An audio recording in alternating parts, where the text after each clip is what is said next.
Now let's go over synergistic takeover.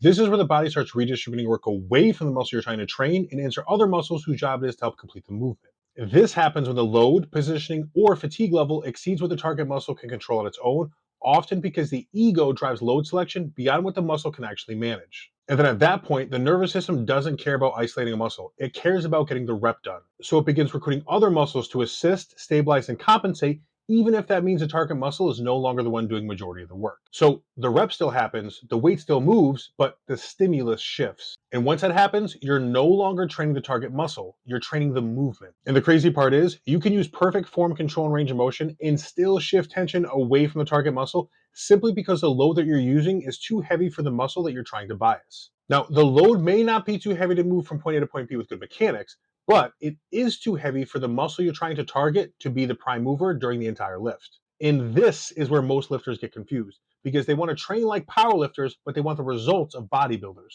They assume if I'm moving more weight, the muscle I'm working should be getting more work. But that's not how hypertrophy works. As load increases, the nervous system has to protect you. Heavier the weight requires more stability, more bracing, and more total force production.